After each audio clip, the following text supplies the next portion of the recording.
आज का जो वीडियो है वो कुपोषण पे है। कुपोषण को आमतौर पर समझ लेते हैं कि शायद पशु को पूरा चारा नहीं मिला, लेकिन ऐसी चीज नहीं है।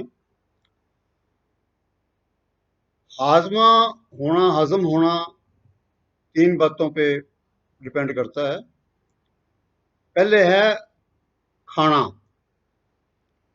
दूसरी क्रिया है हजम होना, तीसरी क्रिया है हजम हुए तत्वों में से पौष्टिक तत्व खून द्वारा शरीर में जाना, और चौथा मल द्वारा बाकी बाहर आ जाना। तो सबसे पहले हम लेते हैं कि खाना जो अंदर जाना है, आपने खाना डाल दिया, अब वो अंदर गया है या नहीं गया, इसका कैसे पता लगेगा?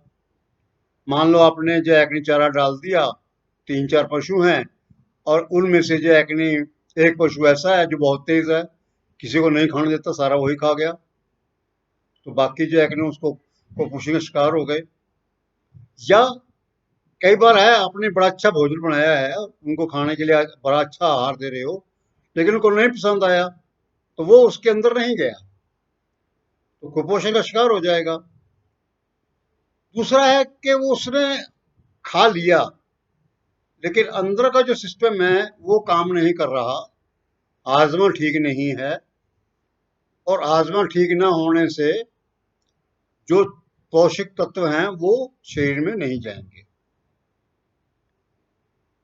तीसरा है कि हाजमा भी ठीक है, हजम भी हो गया, लेकिन नाड़ी में से, जो पाचन क्रिया की नाड़ी है, उसमें से खून ने पौष्टिक तत्व नहीं लिए, क्योंकि पौष्टिक तत्व जब खून में जाएंगे तभी सारे शरीर में पौष्टिक तत्व पहुंचेंगे।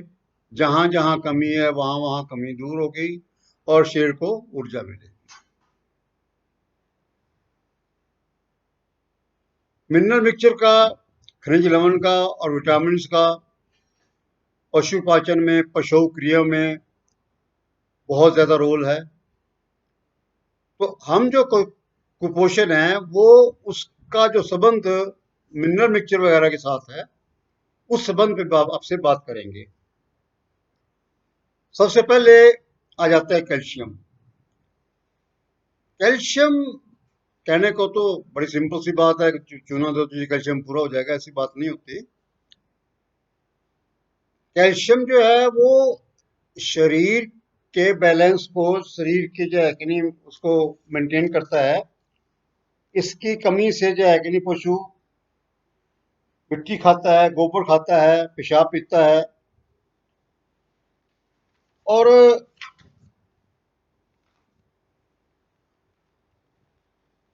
निर्बल हो जाता है पशु। इसमें प्रजनन क्रिया भी जो है कि नहीं वो निर्बल हो जाती है। अगर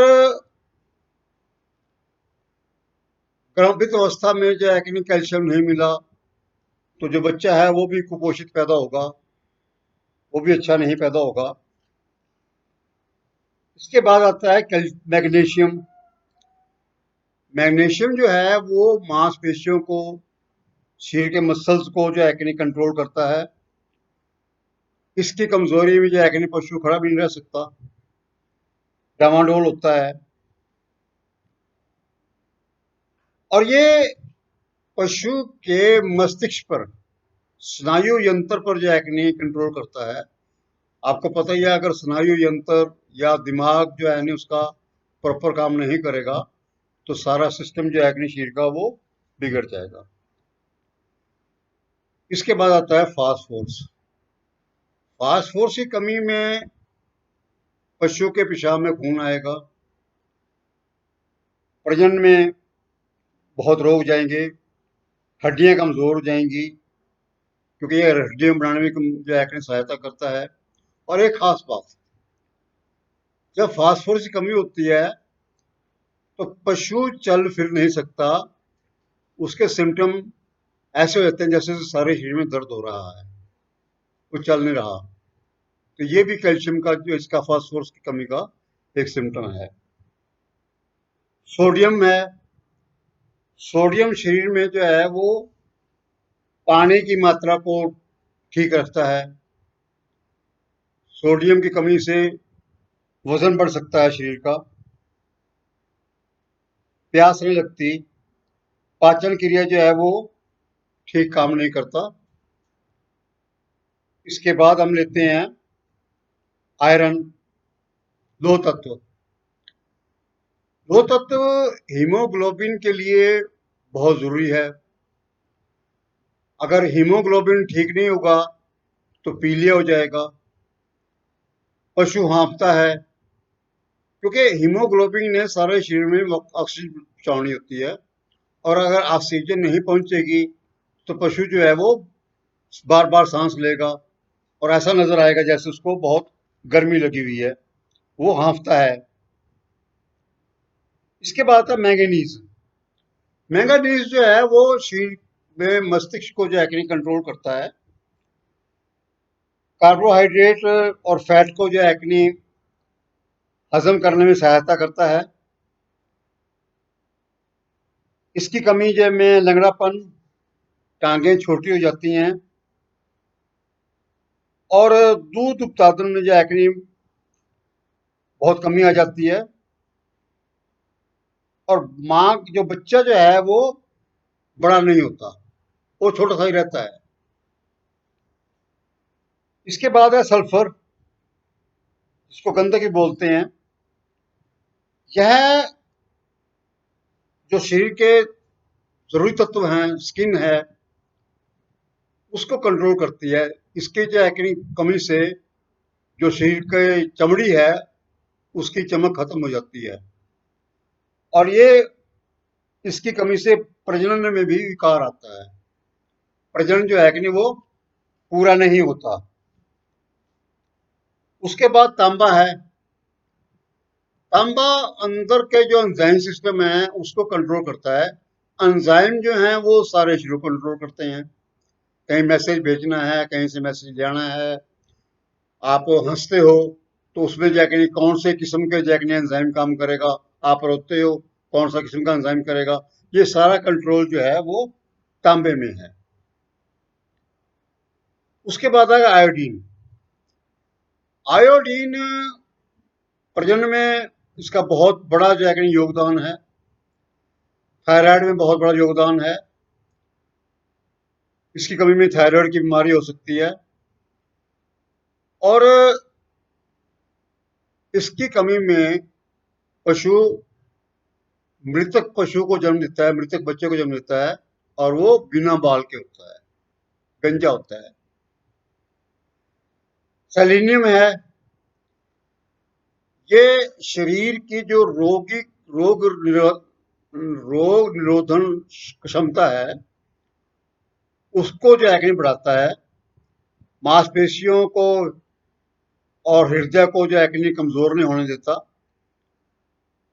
इसमें शुक्राणु की कमी अगर है शरीर में तो वो दूर हो जाती है, और इससे जो है कि प्रजनन में कोई रुकावट नहीं आती, और ये शरीर को ऑक्सीडेट करता है, यानी कि उसकी सफाई भी करता है।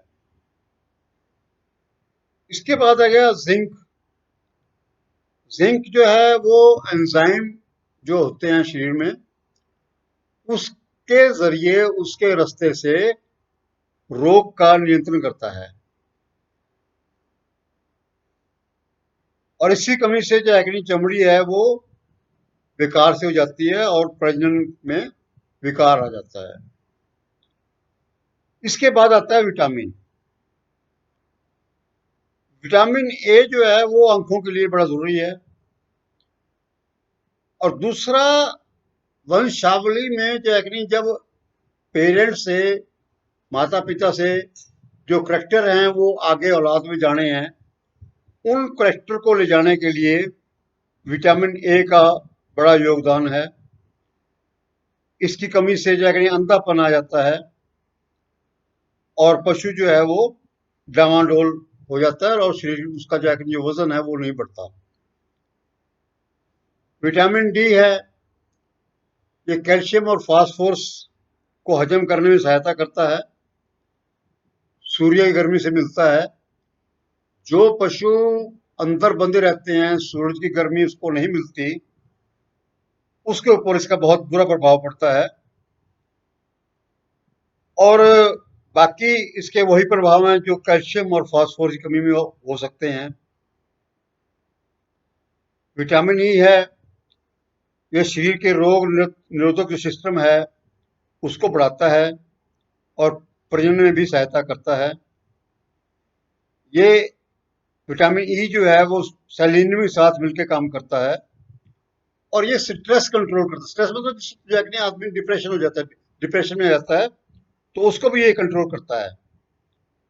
उसके बाद विटामिन की है, ये खून का जो क्लॉट है वो बनने से रोकता है, धब्बा नहीं बनता अंदर।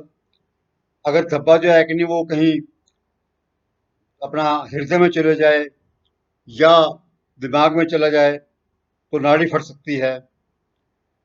और ये हड्डियों को बनाने में भी लाभदायक है, इसका जो है कि नहीं प्रजनन में भी लाभ है इसका। इसके बाद बायोटीन में आ जाता है, ये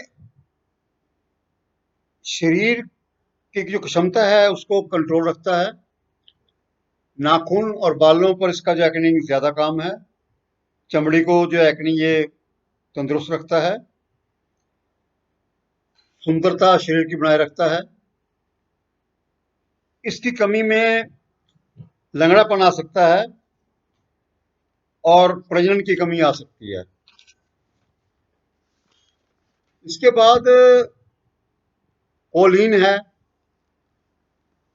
जो शरीर में एक्चुअल जो सेल की बनावट है, यानी कि छोटे सा जो सबसे छोटा तंत्र है उसको हम सेल बोलते हैं, उसको ये मेंटेन करता है, उसको तंदुरुस्त रखता है। अगर वो तंदुरुस्त रहेगा तो शरीर तंदुरुस्त रहेगा। उसके बाद फोलिक एसिड है, ये लो तत्व है, आपको पहले बता दिया। लो तत्व जो है कि नहीं वो हीमोग्लोबिन कंट्रोल करता है और इसकी कमी से जो है कि नहीं पीलिया हो सकता है, दस्त लग सकते हैं और शरीर की जो बढ़ोतरी है उसमें रुकावट आ सकती है। ये दूसरे विटामिन हैं जो पानी में घुलते हैं, इसमें पेल्टोथेनिक है,